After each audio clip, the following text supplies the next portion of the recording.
नमस्कार, मी अश्विनी. तुम्हाला आज मी शिवलेल्या काही ब्लाऊजच्या डिझाईन दाखवणार आहे.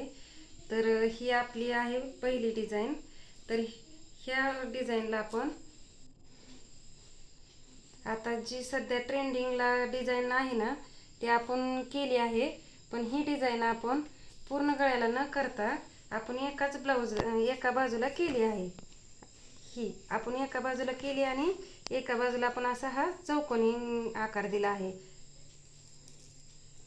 हे अशा प्रकारे केले आहे आपण. आणि हा ब्लाऊज आपण प्रिन्सेस मध्ये शिवला आहे.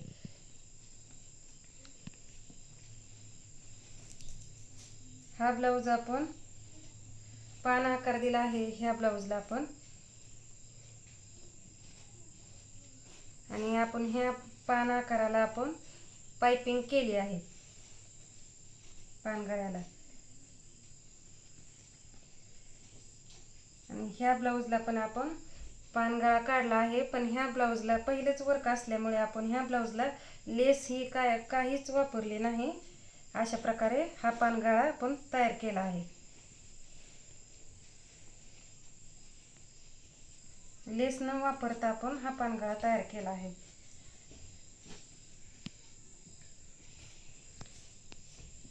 हा ब्लाऊज पण आपण बोटनेक मध्ये तयार केला आहे.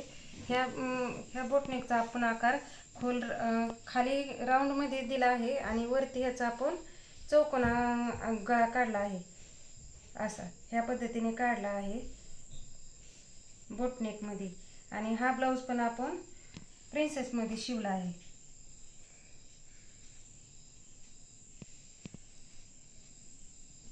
आणि ह्या ब्लाऊजची डिझाईन ह्या ब्लाऊजला पहिलीच डिझाईन आली आहे.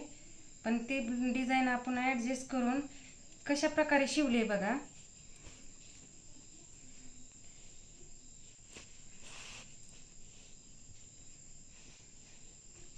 आपण मापे घेऊन बरोबर त्याच मापाने ॲडजस्ट करून ही डिझाईन आपण शिवली.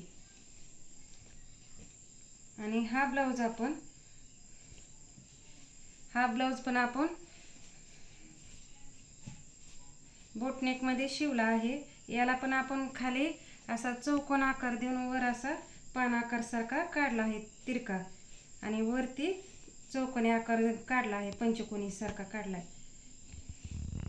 ह्या ब्लाऊजला मी आपला